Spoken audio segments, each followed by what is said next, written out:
நாங்கள் எடுத்துக்கொள்வோம். 1 தீமோத்தேயு புஸ்தகம் 2வது அதிகாரம் 1வது வசனத்திலிருந்து 3வது வசனம் வரைக்கும் நாங்கள் வாசிப்போம். நான் வாசிக்கிறேன், நீங்களும் சத்தமாய் வாசியுங்கள். கர்த்தர் நிச்சயமாக இந்த வார்த்தைகள் மூலமாக எங்களோடு பேசுவார். 1 தீமோத்தேயு புஸ்தகம் 2வது அதிகாரம் 1வது வசனத்திலிருந்து 3வது வசனம் வரைக்கும். நான் பிரதானமாய் சொல்லுகிற புத்தி என்னவெனில், எல்லா மனுஷருக்காகவும் விண்ணப்பங்களையும் ஜெபங்களையும் வேண்டுதல்களையும் ஸ்தோத்திரங்களையும் பண்ண வேண்டும். நாம் எல்லா பக்தியோடும் நல்லொழுக்கத்தோடும் கலகம் இல்லாமல் அமைதலுள்ள ஜீவனம் பண்ணும்படிக்கு ராஜாக்களுக்காகவும் அதிகாரமுள்ள யாவருக்காகவும் அப்படியே செய்ய வேண்டும். நம்முடைய இரட்சகராகிய தேவனுக்கு முன்பாக அது நன்மையும் பிரியவுமாயிருக்கிறது. ஜெபம் பண்ணுவோம். எங்களை நேசிக்கிற நல்ல தகப்பனே, மகிமை உள்ள தெய்வமே, எங்களை வாழ வைக்கிறவரே, அருமையான இந்த நல்ல நாளுக்காக உங்களுக்கு நன்றி செலுத்துகிறோம் ஐயா.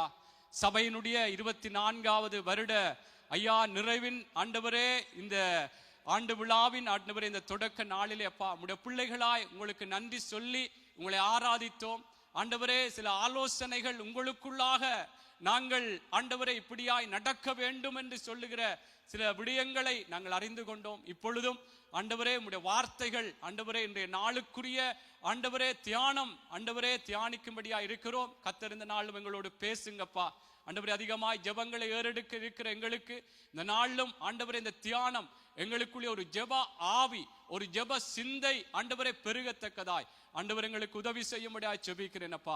வார்த்தையை கொடுக்கிற அடியேனையும் சிலுவை நிழல்லே மறைத்துக் கொள்ளும்படியாய் ஜெபிக்கிறேன். இயேசுவின் நாமத்தில் ஜெபிக்கிறேன் நல்ல பிதாவே, ஆமேன். ஆமேன். அமர்ந்து கொள்வோம். கர்த்தர் நல்லவர். ஆமேன். கர்த்தருடைய பரிசுத்த நாமத்துக்கு மகிமை உண்டாவதாக. நான் சொன்னது போல இந்த ஜெபத்தை குறித்த ஒரு தியானம் நிச்சயமாய் இது அறிந்து சில காரியங்கள் கர்த்தருடைய கிருபையிலே இந்த செய்தியை சொல்லும் பொழுதே சில வேளைகளில் ஓகே இந்த தலைப்பில் தான் சகோதரன் பேச போகிறார் என்று கூட சில வேளைகளில் உங்களுக்கு தெரியலாம். கர்த்தர் நல்லவர் என்றால் அப்படியான ஒரு இணைப்போடு கர்த்தர் நடத்துகிறார் என்றால் கர்த்தர் சோத்திரம். ஆகவே தேவனுடைய பிள்ளைகளே, இந்த நாளிலே ஜெபத்தை குறித்து நாங்கள் தியானிக்கிறபடினால உங்கள் எல்லாருக்கும் தெரிந்த வார்த்தையின் பிரகாரம் நம்முடைய தேவன் ஜெபத்தை கேட்கிறவர். ஆமென். ஜெபத்தை கேட்கிறவரே மாம்சமான யாவரும் இடத்தில் வருவார்கள் என்று சங்கீதக்காரன் சொல்லுகிறார். ஆகவே தேவனுக்கு ஒரு பெயர் ஜெபத்தை கேட்கிறவர். அல்லேலூயா.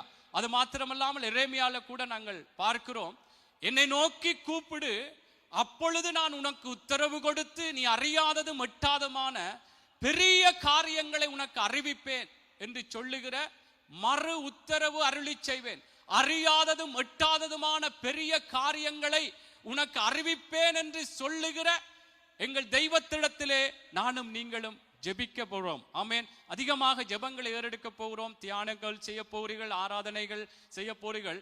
ஆனால் நாங்கள் ஜெபிக்கிற அந்த ஜெபத்திற்கு எப்படி எங்களை ஆயத்தப்படுத்த வேண்டும் என்றதனுடைய முக்கியத்துவத்தை இந்த நாளிலும் பார்த்து எங்களை நாங்கள் இன்னும் ஆயத்தப்படுத்திக் கொள்வோம். ஆமேன். ஆகவே தேவ பிள்ளைகளே, கர்த்தருக்குள்ளாக நாங்கள் ஜெபிக்கிறவர் எப்படிப்பட்டவர் என்பதை அறிந்திருக்கிறபடினாலே இன்றைக்கும் நாங்கள் இந்த ஆரோக்கியத்தின் ஆண்டிலே ஒரு ஆரோக்கியமான ஆவிக்குரிய வாழ்க்கைக்குரிய சில ஆலோசனைகளை நாங்கள் ஒவ்வொரு வாரமும் படிக்கிறது போல இன்றைக்கும் ஜெபத்துக்கும் ஒரு தலைப்பை சொல்லுவேன் என்று சொன்னால், ஆரோக்கியமான ஆவிக்குரிய வாழ்க்கை மற்றவர்களுக்காக பரிந்து பேசுவது. ஆமென்.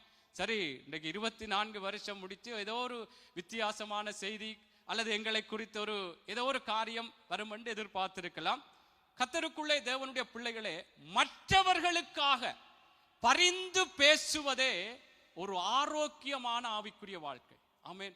என்ன மற்றவர்களுக்காக நாங்கள் ஜெபிக்கிறது, மற்றவர்களுக்காக இப்படியாக பரிந்து பேசுவது எப்படி ஆரோக்கியமான ஆவிக்குரிய வாழ்க்கைன்னா, தேவன் அதை சொல்லி இருக்கிறார். இன்றைக்கு நாங்கள் வாசித்தது போல 1 தீமோத்தேயுவிலே அங்கே 2வது அதிகாரத்திலே 1வது வசனத்திலே சொல்லுகிறார், நான் பிரதானமாய் சொல்லுகிற புத்தி என்னவெனில், எல்லா மனுஷருக்காகவும் விண்ணப்பங்களையும் ஜெபங்களையும் வேண்டுதல்களையும் ஸ்தோத்திரங்களையும் பண்ண வேண்டும்.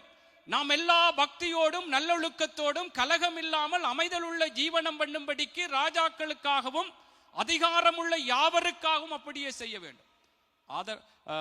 நம்முடைய இரட்சகராகிய தேவனுக்கு முன்பாக அது நன்மையும் பிரியமாய் இருக்கிறது. ஆமென். அப்படி என்று சொன்னால் கர்த்தருடைய பிள்ளைகளே, கர்த்தருக்குள்ளாக நாங்கள் மற்றவர்களுக்காக ஜெபிப்பது, மற்றவர்களுக்காக பரிந்து பேசுவது தேவனுக்குள்ளாக அது நன்மையான காரியம், அது பிரியமான காரியம். வேதம் சொல்லுகிறது, யாக்கோப்பு புஸ்தகத்திலே யாக்கோப்பு அப்போஸ்தலன் இப்படியாய் 4:17 இப்படி சொல்லுகிறார். யாக்கோப்பு அப்போஸ்தலன் 4:17, ஒருவன் நன்மை செய்ய அறிந்தவனாய் இருந்தும் அதை செய்யாமற் போனால் அது அவனுக்கு பாவமாயிருக்கும். அப்படி என்று சொன்னால் கர்த்தருடைய பிள்ளைகளே, நாங்கள் ஜெபிக்க வேண்டும், மற்றவர்களுக்காய் பரிந்து பேச வேண்டும் என்பது தேவனுடைய பிரியமாய் இருக்கிறபடினால், தேவனுக்குள்ளாய் அது நன்மையாய் இருக்கிறபடினால், அது நன்மை என்று அறிந்திருந்தும் நாங்கள் மற்றவர்களுக்காய் ஜெபிக்காமல் இருப்போமானால் அது பாவம் என்று சொல்லப்படுகிறது. ஆமென். அப்ப பாருங்கள், நாங்கள் மற்றவர்களுக்காய் பரிந்து பேசுவது அது ஒரு ஆரோக்கியமான ஒரு ஆவிக்குரிய வாழ்க்கை. இல்லை என்று சொன்னால் அது என்ன, அது ஒரு நன்மை என்று தீமத்திலே பார்க்கிறோம். எல்லாருக்காகவும் வேண்டுதல் விண்ணப்பங்கள் செய்ய வேண்டும், அது இரட்சகராகிய தேவனுக்கு முன்பாய் அது நன்மையும் பிரியமும். அப்ப அந்த நன்மையை நான் அறிந்திருந்தும் மற்றவர்களுக்காய் ஜெபிக்க வேண்டும், மற்றவர்களுக்காய் பரிந்து பேச வேண்டும் என்றது தேவனுக்குள்ளாக அது ஒரு நன்மையான காரியம் என்று நாங்கள் அறிந்து பிற்பாடும் நான் இன்னத்துக்காய் மற்றவர்களுக்காய் ஜெபிக்க வேண்டும். காயின் கேட்டார், நான் சகோதரனுக்கு காவலாளியோ? அப்படி இல்லாமல் கர்த்தருடைய பிள்ளைகளே, நாங்கள் மற்றவர்களுக்காய் ஜெபிக்க வேண்டியது தேவனுடைய ஒரு சித்தம், தேவனுடைய பிரியம். அங்க எபேசியர்ல நீங்கள் 5வது அதிகாரம் 17வது ஒரு வார்த்தை இருக்கு, நீங்கள் மதியற்றவர்களாயிராமல் தேவனுடைய சித்தம் இன்னதென்று அறிந்து உணர்ந்து கொள்ளுங்கள். அப்ப தேவனுடைய சித்தம் நாங்கள் அறிந்து கொள்ள வேண்டுமா? அப்ப தேவனுடைய சித்தம் என்ன? மற்றவர்களுக்காக நாங்கள் பரிந்து பேச வேண்டும், ஜெபிக்க வேண்டும். கர்த்தருடைய பிள்ளைகளே, நாங்கள் அநேகர், நானும் கூட சில சகோதரர்களோடு கதைக்கும் பொழுது பல விதங்களில் பல காரியங்கள் ஒரு தேவனுக்கேற்ற ஒரு துக்கத்தோடு பல விடயங்களை நாங்கள் சம்பாசித்திருக்கிறோம். நீங்களும் கூட பல நபர்களோடு பல காரியங்கள் இப்படியெல்லாம் இருக்கிறதே என்றெல்லாம் நீங்கள் சம்பாசித்திருப்பீர்கள், ஒரு தேவனுக்குள்ளான ஒரு துக்கத்தோடு. ஆகவே கர்த்தருடைய பிள்ளைகளை நான் என்ன சொல்றேன், இந்த உலகத்திலே நாங்கள் வாழ்கிற தேசத்திலே அல்லது நாங்கள் சுற்றி இருக்கிற பல சுற்று வட்டாரங்களில் இருக்கிற மக்களுடைய வாழ்க்கை நிலைகள், நாங்கள் வேலை செய்கிற இடங்கள், தெரிந்தவர்கள், எத்தனையோ பிள்ளைகளுடைய வாழ்க்கையிலே எவ்வளவோ கஷ்டமான நிலைமைகள், எவ்வளவோ வேதனையான நிலைமைகள், பலவிதமான பாவ அடிமைத்தனங்களிலே வாழ்ந்து கொண்டிருக்கிறவர்களை, பலவிதமான சமாதானங்கள் இல்லாதபடிக்கு பயங்களோடு பல விடயங்கள், நீங்கள் பிள்ளைகள் பாடசாலை படிக்கிற இடங்களில் கூட பலரை பார்க்க முடியும். எவ்வளவோ அவர்களுடைய வாழ்க்கைகள் சீரழிக்கப்பட்ட ஒரு நிலைகளிலே வாழ்ந்து கொண்டிருக்கிற இந்த மக்களுக்காக கர்த்தருடைய பிள்ளைகளே, நானும் நீங்களும் பரிந்து பேச வேண்டும், ஜெபிக்க வேண்டும். ஆமென். என்றால் அவர்களுக்காக ஜெபிக்கும்படியாக கர்த்தர் எங்களுக்கு சொல்லி இருக்கிறார். ஆமென். அதாவது அங்கே பிலிப்பியர் புஸ்தகத்திலே சொல்லப்படுகிறது, அதை வாசிப்போம். ஏன் அதை சொல்லுகின்றால், ஏன் நாங்கள் அந்த ஒரு ஜெப ஆவியை எங்களுக்குள்ளே கொண்டு வர வேண்டும், அந்த ஜெப சிந்தியை எங்களுக்குள்ளே கொண்டு வர வேண்டும். நான் வாழ்ந்தால் போதும், என் குடும்பம் வாழ்ந்தால் போதும் என்று இல்லாதபடிக்கு நாங்கள் பல விடயங்களை பார்க்கிறோம். உலகத்திலே பல மக்களுடைய வாழ்க்கை நிலைமைகள் எவ்வளவுத்திற்கு ஒரு வேதனையா இருக்கிறது, கண்ணீர்களோடு இருக்கிறது, விபத்துக்கள், வியாதிகள், பலவிதமான நிலைகளிலே எத்தனையோ மக்களுடைய நிலைகளை பார்க்கும் பொழுது நாங்கள் அதற்காக கர்த்தருடைய பிள்ளைகளே பரிந்து பேச வேண்டும். ஏன் என்று சொன்னால், அது கர்த்தருக்கு முன்பாக நன்மையும் பிரியமாம். நன்மை செய்ய அறிந்தவனாய் இருந்தும் அதை செய்யாமற் போனால் பாவம் என்று சொல்லப்படுகிறது. கர்த்தருடைய பிள்ளைகளே, நாங்கள் ஜெபிக்க வேண்டும். என்றால் அது வாசிங்கள், பிலிப்பியர் 2:4-5, 2வது அதிகாரம் 4வது வசனத்திலிருந்து 5. அவன் தனக்கானவைகளை அல்ல பிறனுக்கானவைகளையும் நோக்குவானாக. ஆமென். வாசி. கிறிஸ்து இயேசுவில் இருந்த சிந்தையே உங்களிலும் இருக்க கடவது. ஆமென். அவனவன் தனக்கானவைகள் அல்ல, தனக்கானவைகளை அல்ல பிறருக்கானவைகளையும் நோக்குவானாக. மற்றவர்களுடைய வேதனைகள், கண்ணீர்கள், இப்படியான காரியங்களுக்காக கர்த்தருடைய பிள்ளைகளே நாங்கள் ஜெபிக்க வேண்டும். கர்த்தருடைய சமூகத்திலே எங்களை நாங்கள் ஒப்பு கொடுத்து அவர்களுக்காக பரிந்து பேச வேண்டும். இந்த மாலை வேளையிலே நாங்கள் எங்களுக்கு ஏதோ ஒரு ஆசீர்வாதத்துக்கான செய்தி வரும் என்று இந்த நாளில் நாங்கள் வந்திருக்கலாம். இது நிச்சயமா எங்களுக்கும் ஒரு ஆசீர்வாதத்தை கொண்டு வரும். யோபு தன்னுடைய சிநேகிதர்களுக்காக ஜெபித்த பொழுது, தீமை செய்தவர்கள் தான், யோபுக்கு எதிராய் பலவிதமான குற்றங்களை செய்த நண்பர்கள் தான், ஆனால் அவர்களுக்காக ஜெபித்த பொழுது யோபினுடைய சிறையிருப்பு மாற்றப்பட்டதாம். கர்த்தருடைய பிள்ளைகளே, நாங்கள் மற்றவர்களுக்காக பரிந்து பேசுகிற இந்த ஜெப ஆவி எனக்குள்ளும் உங்களுக்குள்ளும் இந்த நாட்களிலே, இந்த 3 நாட்கள் மாத்திரமல்ல, அநேகருக்குள்ளே நான் சொல்லுகிற இந்த செய்தி உங்களுக்குள்ளே உண்மையாக நீங்கள் ஜெபிக்கிறவர்களாக மற்றவர்களுக்காக பல காரியங்களை கண்டு மனதுருகி நீங்கள் ஜெபிக்கிறவர்களாக இருந்து கொண்டிருப்பீர்கள். இந்த வார்த்தை அப்படியாக உங்களுக்கு இன்னும் ஒரு உற்சாகத்தை தரட்டும். இந்த நாட்களிலே நாங்கள் ஜெபிக்கிற ஜெபங்கள் நாங்கள் மற்றவர்களுக்காக, இப்ப நான் சொன்னது போல உலகத்திலே வாழ்ந்து கொண்டிருக்கிற பல மக்களுடைய நிலைமைகள் இப்படி இருக்கிறது. கஷ்டங்களோ, துன்பங்களோ, வியாதிகளோ, பாவ அடிமைத்தனங்களோ, குடும்பங்கள் பிரிந்து, இப்படி பல காரியங்களை நாங்கள் பார்க்கிறோம். பிள்ளைகளுடைய வாழ்க்கைகள் சீரழிக்கப்பட்டு, இப்படியெல்லாம் ஒரு பிள்ளைகள் துஷ்பிரயோகங்கள் செய்யப்பட்டு, இப்படியெல்லாம் பல காரியங்களை நாங்கள் பார்க்கிறோம். அவர்களுக்காக நாங்கள் ஜெபிப்பதோடு அதே நேரம் தேவனுடைய பிள்ளைகள் என்று சொல்லப்படுகிறவர்கள் அல்லது சபைக்கு போகிறோம் என்று சொல்லுகிறவர்கள் மத்தியிலும் இருக்கிற குறைவுகளுக்காகவும் ஜெபி. எல்லா மனுஷருக்காகவும் தேவ பிள்ளைகளை நாங்கள் பல விடயங்களை நாங்களும் திருச்சபையில பார்க்கிறோம். நாங்கள் நிச்சயமாக தேவ பிள்ளைகள் எல்லாருக்காகவும் நாங்கள் பரிந்து பேச வேண்டும். ஆமென். இந்த ஜெப ஆவி எனக்குள்ளே என்றால் திருச்சபையிலும் இப்ப நான் சொன்னது போல திருச்சபையில வருகிறவர்கள் சில வேளைகளில் ஒரு அசட்டையாக, அலட்சியமாக, ஒரு அதற்கும் தேவனுடைய சமூகத்துக்கும் தேவனுடைய காரியங்களுக்கும் சம்பந்தம் இல்லாதது போலவே இருப்பார்கள். ஒருதரை குறை சொல்லுவதாக இல்லை, நாங்கள் ஒரு நன்மை செய்ய வேண்டும், அவர்களுக்காக பரிந்து பேச வேண்டும். தேவன் இதை விரும்புகிறார். கர்த்தருடைய பிள்ளைகளை நாங்கள் இன்றைக்கு பரிந்து பேச வேண்டும். பல காரியங்களை நாங்கள் பார்த்தும் பார்க்காமல் போகிறது போல் அல்லாதபடி, அல்லது அவங்களுடைய காரியங்களை பார்த்து கொள்ளட்டும் என்று இருந்து விடாதபடி, இது ஒரு நன்மை. மற்றவர்களுக்காய் பரிந்து பேசுகிறது, ஜெபிக்கிறது நன்மை. நன்மை செய்ய அறிந்தவனாய் இருந்தும் செய்யாமற் போனால் பாவம். ஆரோக்கிய குறைவு ஒரு ஆரோக்கியமான ஆவிக்குரிய வாழ்க்கை அல்ல. நாங்கள் அவங்களுக்காக இப்படி கஷ்டத்தில் இருக்கிறாங்க, அல்லது பல இடங்களில் செய்திகளை பார்க்கிறோம்.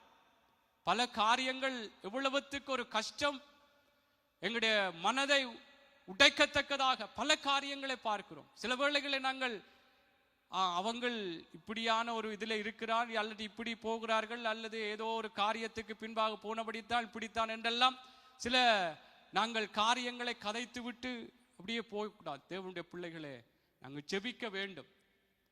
தேவனுடைய பிள்ளைகள் நாங்கள் ஜெபிக்க வேண்டும். அவர்களுடைய ஆறுதல்களுக்காகவோ அதாவது ஜெபிக்க வேண்டும் என்றால், ஒருவர் பாவம் செய்கிற, இப்போ ஒரு போத்தில் குடிக்கிறான்னா இன்னும் 2 போத்தில் குடிக்கணும் என்றதுக்காக ஜெபிக்கிறதுக்கு அல்ல. அதை சொல்லல, அவங்களுடைய மனம் திரும்புதல்கள், அவங்களுடைய நல் வாழ்க்கைகளுக்கு, ஆசீர்வாதங்களுக்கு, ரட்சிப்புக்கு ஏதுவாக தேவனுடைய பிள்ளைகளை நாங்கள் ஜெபிக்க வேண்டும். ஆமென். நாங்கள் பரிந்து பேச வேண்டும். நன்மை செய்ய அறிந்திருந்தும் நாங்கள் செய்யாமற் போனால், ஜெபம் மற்றவர்களுக்காய் பரிந்து பேசுகிறது, ஜெபிக்கிறது ஒரு தேவனுக்குள்ளான ஒரு நன்மையான காரியம், தேவனுடைய சித்தம், தேவனுடைய பிரியம் என்று சொல்லி இருக்கிறபடினால் நானும் நீங்களும் இதை அலட்சியம் பண்ண வேண்டாம். நான் இதில் குறைவாய் உங்களை நான் சொல்லவில்லை. நீங்கள் ஜெபிப்பீர்கள், நிச்சயமாக இன்னும் உங்களை உற்சாகப்படுத்திக் கொள்ளுங்கள். சில வேளைகள் அது அங்கதான் நடக்குது, அவங்களுக்கு இப்படித்தான் நடக்க வேண்டும், இப்படியெல்லாம் நாங்கள் கர்த்தருக்குள்ளே சொல்லாமல், கர்த்தர் இதற்காக ஜெபிக்கும்படியா அவர்களுடைய ஏதோ ஒரு ஆறுதலுக்காய், ஏதோ ஒரு மனம் திரும்புதலுக்காய், ரட்சிப்புக்கு ஏதுவாக கர்த்தருக்குள்ளாக தேவனுடைய பிள்ளைகளே நாங்கள் சில வேளைகளிலே அவங்களுடைய சில மூட நம்பிக்கைகள், சில வேளைகளில் அவங்களுடைய வழிகளுடைய காரியங்களை நினைக்கும் பொழுது கஷ்டமா இருக்கும். இப்படி எல்லாம் ஒரு நடிகருக்கு பின்னால போறாங்களே, இப்படியான ஒரு மோட்டுத்தனமான நம்பிக்கைகள் இருக்கிறாங்க என்று சொல்லும் பொழுது இது இப்படி இவங்களுக்கு வேணும் அப்படி என்றெல்லாம் யோசிக்க தோன்றும். ஆனால் கர்த்தருடைய பிள்ளைகள் நாங்கள் ஜெபிக்க வேண்டும். நாங்களும் எல்லாரும் ஏதோ ஒரு விதத்திலே நாங்கள் தேவனு பிரியமில்லாதபடி நாங்களும் இந்த உலகத்தின் காரியங்களுக்கு ஒரு ஒத்துப்போனவர்களாக கூட நடந்திருக்கிறோம். ஆகவே நாங்கள் எங்களுக்கும் யாரோ ஜெபங்கள் எங்களுக்கு நிச்சயமாக எங்களுக்கு பலன் தந்திருக்கிறது. ஆமென். ஆகவே கர்த்தருடைய பிள்ளைகளே நாங்கள் ஜெபிக்க வேண்டும் மற்றவர்களுக்காக. மற்றவருடைய நிலைமைகள் இன்றைக்கு உங்களுக்கு பார்க்க பாடசாலையில பிள்ளைகளுக்கு உங்களுக்கு பார்க்க எத்தனையோ பிள்ளைகளுடைய நிலவரங்களை பார்க்கும் பொழுது நீங்கள் எப்படி ஆண்டவருக்குள்ள என்று இருக்கிறீர்கள், சுகமா இருக்கிறீர்கள். சில பேர் எவ்வளவு மன அழுத்தங்களோடு இருப்பார்கள். சில வேளைகளுடைய நிலைமைகள் எவ்வளவு மோசமா இருக்கும். தாய் தகப்பனுடைய ஒரு அன்பில்லாமல் இருக்கும். இப்படியெல்லாம் ஜெபிக்க வேண்டும். அவங்க இப்படி இருக்கிறாங்களே, அல்லது ஏதோ ஒரு வியாதியோடு இருக்கிறாங்களே, துக்கங்களோடு இருக்கிறாங்களே. தேவ பிள்ளைகளை உங்களுக்கு ஜெப விண்ணப்பங்கள் அதிகமாக இருக்கும். ஆனால் நாங்கள் கர்த்தருக்குள்ளே எப்படி ஜெபிக்க வேண்டும் என்பதையும் நான் பிற்பாடு சொல்கிறேன். எசேக்கியேல் புஸ்தகத்திலே வாசியுங்கள். எசேக்கியேல் 22. ஏனால் இதை தேவன் எதிர்பார்க்கிறார். நாங்கள் ஜெபிக்க வேண்டும் என்பதை விரும்புகிறார் என்பதை நாங்கள் பார்க்கிறோம். இன்னும் இந்த வார்த்தையை சொல்லி நான் கடந்து செல்ல விரும்புகிறேன். எசேக்கியேல் 22:23 இருந்து வாசியுங்கள். எசேக்கியேல். கர்த்தருடைய வார்த்தை எனக்கு உண்டாகி அவர், மனுபுத்திரனே, நீ தேசத்தை பார்த்து, நீ சுத்தம் பண்ணப்படாத தேசம், கோபத்தின் காலத்தில் மழை பெய்யாத தேசம் என்று அதற்கு சொல்லு. அதிலுள்ள தீர்க்கதரிசிகள் அதன் நடுவில் கட்டுப்பாடு பண்ணுகிறார்கள். கெச்சிக்கிற சிங்கம் இரை கவுகிறது போல ஆத்துமாக்களை அவர்கள் பட்சிக்கிறார்கள். திரவியத்தையும் விலை உயர்ந்த பொருள்களையும் வாங்கிக் கொள்கிறார்கள். அதன் நடுவில் அநேகரை விதவைகளாக்குகிறார்கள். அதன் ஆசாரியர்கள் என் வேதத்துக்கு அநியாயம் செய்து என் பரிசுத்த வஸ்துக்களை பரிசுத்த குலைச்சலாக்குகிறார்கள். பரிசுத்தம் உள்ளதற்கும் பரிசுத்தம் இல்லாததற்கும் வித்தியாசம் பண்ணாமலும் அசுத்தம் உள்ளதற்கும் அசுத்தம் இல்லாததற்கும் உண்டான வேற்றுமையை காண்பியாமலும் இருந்து என் ஓய்வு நாளுக்கு தங்கள் கண்களை மூடிக்கொள்ளுகிறார்கள். அவர்கள் நடுவிலே நான் கனையினப்படுகிறேன். அதன் நடுவில் இருக்கிற அதன் பிரபுக்கள் இறை கவுகிற ஓனாய் போல் இருக்கிறார்கள். அநியாயமாய் பொருள் சம்பாதிக்கிறதற்கு இரத்தம் சிந்துகிறார்கள். ஆத்துமாக்களை கொள்ளையாடுகிறார்கள். அதன் தீர்க்கதரிசிகள் அபத்தமானதை தரிசித்து பொய் சாஸ்திரத்தை அவர்களுக்கு சொல்லி, கர்த்தர் உரைக்காதிருந்தும் கர்த்தராகிய ஆண்டவர் உரைக்கிறது என்று சொல்லி அவர்களுக்கு சாரமற்ற சாந்தை பூசுகிறார்கள். தேசத்தின் ஜனங்கள் இடுக்கண் செய்து கொள்ளையடித்து சிறுமையும் எளிமையுமானவனை ஒடுக்கி அந்நியனை அநியாயமாய் துன்பப்படுத்துகிறார்கள். நான் தேசத்தை அழிக்காத படிக்கு திறப்பிலே நிற்கவும் சுவரை அடைக்கவும் தக்கதாக ஒரு மனுஷனை தேடினேன், ஒருவனையும் காணேன். ஆமென். பாருங்கள், இதிலே சொல்லப்பட்ட வாசிக்கப்பட்ட வார்த்தைகளை நீங்கள் வாசித்திருக்கிறீர்கள், கேட்டிருக்கிறீர்கள். தேசத்திலே இருக்கிற ஜனங்கள் எப்படி ஒரு மோசமான நிலையில் இருக்கிறார்கள். ஆசாரியர்கள் தேவனுடைய ஜனங்கள் என்று சொல்லப்படுகிறவர்கள் எப்படியான தேவனுக்கு முரணான காரியங்களை செய்கிறார்கள் என்று சொல்லி அங்கே பல காரியங்களை சொல்லிவிட்டு தேவனுடைய ஒரு அங்கே கோபாக்கினை வெளிப்படாதபடி இல்லை சொல்ல, தேசத்தை நான் அழிக்காதபடிக்கு திறப்பிலே நிற்கவும் சுவரை அடைக்கவும் தக்கதாக ஒரு மனுஷனை தேடினேன், ஒருவனையும் காணேன். அவை தேவனுடைய பிள்ளைகளே, நாங்கள் மற்றவர்களுக்காக, நான் சொன்னது போல உலகத்திலே இருக்கிற மக்களுக்காகவும், தேவனுடைய ஜனங்கள் நான் சபைக்கு போகிறேன் என்று சொல்லுகிற மக்களுக்காகவும் அவருடைய நிலவரங்களை அறிந்து தேவ பிள்ளைகளே நாங்கள் ஜெபிக்க வேண்டும். என்றால் எல்லாருமே தேவனுக்குள்ளாக இயேசுவினுடைய ஆண்டவராக இயேசு கிறிஸ்து அங்கே சொல்லுகிறது போல, தீமோத்தேயுவிலே சொல்லப்பட்டது போல, ஒருவனும் கெட்டு போவது அவருடைய சித்தம் இல்லை, ஒருவரும் அழிந்து போகிறது அவருடைய விருப்பம் இல்லை. அப்படியான தெய்வத்தினுடைய பிள்ளைகளா இருக்கிற நானும் நீங்களும் அவங்கள் இப்படி அநியாயம் செய்கிறார்கள் அல்லது இப்படியான ஒரு கேவலமான வாழ்க்கை வாழ்கிறார்கள் என்று சொல்லி நாங்கள் அப்படியே கதைத்து விட்டு விடாதபடி, கர்த்தருடைய பிள்ளைகளே எல்லாம் பார்க்கிறோம், சபையிலே பார்க்கிறோம் பல காரியங்கள். தேவ பிள்ளைகளை நாங்கள் ஜெபிக்க வேண்டும். ஆமென். ஜெபிக்க வேண்டும். அதைத்தான் நான் சொல்ல என்றால் இதில் சொல்லப்படுது, நான் அவர்களுக்கு அல்லது அவர்கள் மேலே ஒரு கோபாய்க்கினை, தேவனுடைய தண்டனைகள் கூட வெளிப்படாதபடிக்கு தேவன் விரும்புகிற சொல்லுகிற காரியம், நான் தேசத்தை அழிக்காதபடிக்கு திறப்பிலே நிற்க, அந்த ஜனங்கள் பாதுகாக்கப்பட, அந்த ஜனங்கள் மனம் திரும்ப, அந்த ஜனங்கள் தேவனிடத்திலே தங்களை ஒப்புக் கொடுக்க, தேவனுடைய பிள்ளைகளே ஒருவரும் ஜெபிப்பதற்கு இல்லையே என்று சொல்லுகிற ஒரு அங்கலாய்ப்பை இங்கே எசேக்கியேல் மூலமாக வெளிப்படுத்தப்படுகிறதை பார்க்கிறோம். அவை தேவ பிள்ளைகளே, நாங்கள் எல்லாருக்காகவும் நாங்கள் ஜெபிக்க வேண்டும். நாங்கள் என்ன காரியங்கள், பல காரியங்கள் நாங்கள் பார்க்கிறோம். உண்மையாக சபையிலேயும் பார்க்கிறோம், வெளியிலேயும் பார்க்கிறோம். ஆமென். சொன்னது போல சில சகோதரங்கள் நாங்கள் சம்பாசித்திருக்கிறோம் சில விடயங்களை. ஆனால் நாங்கள் சொல்லுகிற விடயங்களிலே தேவ பிள்ளைகளை நாங்கள் ஜெபிக்க வேண்டும். ஆமென். ஜெபிக்க வேண்டும். ஆண்டவருக்குள்ளாக இந்த மக்களுடைய, என்றால் கர்த்தராலே முடியாதது ஒன்றுமில்லை. ஆமென். தேவனாலே முடியாதது ஒன்றுமில்லை. அதனாலே இது சரிவராது என்ற ஒரு முற்றுப்புள்ளி நாங்களே வைக்க வேண்டாம். சொல்லுவார்கள், வீட்டுக்கும் உதவாது நாட்டுக்கும் உதவாது, அப்படி உலகத்திலே கதைப்பார்கள். நாங்கள் அப்படி கதைக்க கூடாது. நாங்கள் கர்த்தருக்குள்ளாக, நாங்களும் பாவிகளாய், நாங்களும் வீட்டுக்கு உதவாதவர்களாய், நாட்டுக்கு உதவாதவர்களாய், இப்ப என்ன குறித்து சொல்ற, நீங்க நல்ல பிள்ளைகள் இருந்திருப்பீர்கள், இல்லை நான் அப்படியான ஒரு கூடாத பலிகளில் நடந்த என்ன. ஆனா கர்த்தர் என்னையும் ஆரோடு ஜெபத்தினாலே கர்த்தர் என்னை மாற்றி இருக்கிறார். அதனாலே அவர்களையும் மாற்றுவார் தேவனுடைய பிள்ளைகள். மற்றவர்களுக்காக இதிலே சொல்லப்படுது, எசேக்கியேல் சொல்லப்படுது, ஆசாரியர்கள் வேதத்துக்கு முரணாக செயற்படுறாங்க, தேசத்தில் இருக்கிற பிரபுக்கள் இப்படியெல்லாம் அநியாயமாக செயற்படுறாங்க. ஆனால் நான் இப்படியான நிலவரங்களை பார்த்து இந்த தேசத்தை அழிக்காதபடிக்கு, இந்த தேசத்தில், அந்த தேசம் என்று சொல்லும்போது அந்த மக்களுடைய வாழ்க்கைகள் மனம் திரும்பாதபடிக்கு, அந்த மக்களுடைய வாழ்க்கைகள் தேவனுக்குள்ளாக ஒரு ஒப்புக்கொடுத்தலான வாழ்க்கை வாழாதபடிக்கு ஒருவராவது ஜெபிக்க இல்லையே என்று சொல்லி இந்த வார்த்தையில வெளிப்படுகிறது. கர்த்தருடைய பிள்ளைகளே, நாங்கள் ஜெபிக்க வேண்டும். நாங்கள் ஜெபிக்க வேண்டும். மற்றவர்களுக்காக பரிந்து பேசி நாங்கள் ஜெபிக்க வேண்டும். தேவனுடைய ஜனங்களுக்காய் ஜெபிக்க வேண்டும். அப்போஸ்தலனாகிய பவுல் சொல்லுகிறார், இஸ்ரவேலர் ரட்சிக்கப்படுவதே என்னுடைய இருதயத்தின் தியானமும் விண்ணப்பமா இருக்கு. என்றால் அவங்களும் தேவனுடைய ஜனங்கள் என்று சொன்னாலும் அவங்களுடைய வாழ்க்கைகளும் முரணாக காணப்படுகிற அந்த நிலையை பார்த்து பவுல் சொல்லுகிறார். ரோமர்லே நாங்கள் 10வது அதிகாரம் 1வது வசனத்திலே சொல்லப்படுகிறது. தேவனுடைய பிள்ளைகளே, நாங்கள் இந்த ஜெப சிந்தை, இந்த ஜெப ஆவி எனக்குள்ளும் உங்களுக்குள்ளும் இந்த நாளில் இந்த சபையினுடைய 24வது வருஷ இந்த நிறைவிலே நாங்கள் ஏன் அதை சொல்லுகிறேன் என்றால், இதற்காக ஜெபிக்க வேண்டும். நான் ஏற்கனவே உங்களுக்கு சொன்னது போல, நாளைக்கு இப்படியான ஜெபங்களை ஜெபிக்க கூடாது என்ற ஒரு சட்டம் வரலாம். நீங்க மற்றவர்களுக்காக ஜெபிக்க கூடாது, அது அவங்களோட சுதந்திரம். அவங்க குடிக்கிறாங்க, அவங்க அப்படி இருக்கிறாங்க, இப்படி இருக்கிறாங்க, அது அவங்களோட சுதந்திரம் என்று சட்டம் வரலாம். நீங்க ஜெபிக்க கூடாது. தேவனுடைய பிள்ளைகளே, இந்த நாளில் எங்களுக்கு கர்த்தர் ஒரு சந்தர்ப்பத்தை தந்திருக்கிறார்.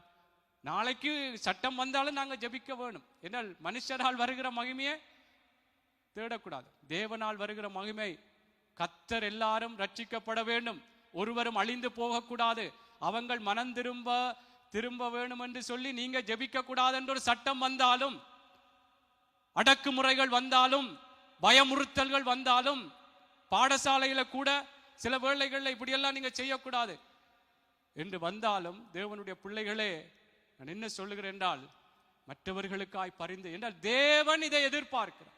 நான் தேசத்தை அழிக்காதபடிக்கு இதை சொல்லப்பட்டது போல திறப்பிலே நிற்கவும் சுவரை அடைக்கவும் தக்கதாக நான் ஒரு மனுஷனை தேடினேன், ஒருவனையும் காணவில்லை என்று சொல்லுகிறார். அல்லேலூயா. அவை தேவனுடைய பிள்ளைகளே, இந்த நாட்களிலே நாங்கள் மற்றவர்களுக்காய் பரிந்து பேசத்தக்கதான ஒரு ஜெப ஆவி, ஒரு ஜெப சிந்தை எங்களுக்குள்ளே இருக்க வேண்டும். ஆமென். இதை நாங்கள் மறக்க வேண்டாம். தேவனுடைய பிள்ளைகளே, எங்களை சுற்றிலும் பல சம்பவங்கள், பல காரியங்களை பார்க்கிறோம். நான் சொல்றேன், எங்களுக்காக ஜெபிக்கிறது சரி, இந்த நாட்கள்லாவது நாங்கள் எங்களுடைய காரியங்களை வைத்துவிட்டு மற்ற காரியங்களுக்கு ஜெபம் பண்ணுவோம். பல காரியங்களை, அதுக்காக நான் மற்ற நாட்களை ஜபிக்க கூடாது அப்படி நான் சொல்லல. ஒரு நாளும் ஜபிக்கணும், மற்ற ஆட்களுக்காக ஜபிக்க வேண்டும். இந்த நாட்களிலே நாங்கள் ஜெபிக்கிற ஒரு ஜெப சிந்தையை வைத்துக் கொள்வோம். மற்றவர்களுக்காக ஜெபம் பண்ணுவோம். மற்றவர்களுக்காக. மற்றவர்கள் என்று சொல்லும் பொழுது என்னுடைய சொந்தங்களாயிருக்கலாம், என்னுடைய சொந்தமாயிருக்கலாம், ரட்சிக்கப்படாதவர்கள், ரட்சிக்கப்பட்ட என்னை தவிர மற்ற எனக்கெல்லாம் மற்ற கணவனாக இருந்தாலும் மனைவியாக இருந்தாலும் பிள்ளைகளாக இருந்தாலும் அவர்களுடைய மாற்றங்களுக்காய், அவர்களுடைய கர்த்தருக்குள்ளான வாழ்க்கையின் ஆசீர்வாதங்களுக்காய் தேவனுடைய பிள்ளைகளை நாங்கள் ஜெபிக்க வேண்டும். ஆமென். சரி, நாங்கள் எப்படி ஜெபிக்க வேண்டும்? நாங்கள் மற்றவர்களுக்காக ஜெபிக்க வேண்டும். இது தேவனுடைய விருப்பம், தேவனுக்குள்ளா இது நன்மையான காரியம்.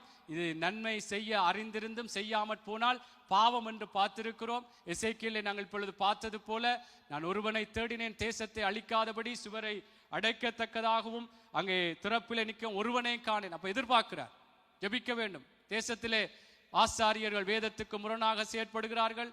அங்கே பிரபுக்கள் எப்படி நடக்கிறார்கள், ஜனங்கள் எப்படி நடக்கிறார்கள், அவங்களுடைய மாற்றங்களுக்காக அவங்களை நான் அழிக்காதபடிக்கு யாராவது ஒருவர் திறப்பிலே நிற்கவில்லையே, ஜெபிக்கவில்லையே, பரிந்து பேசவில்லையே என்று சொல்லத்தக்கதான ஒரு அங்கலாய்ப்பை, எதிர்பார்ப்பை இதில் வெளிப்படுத்துகிறதை நாங்கள் பார்க்கிறோம்.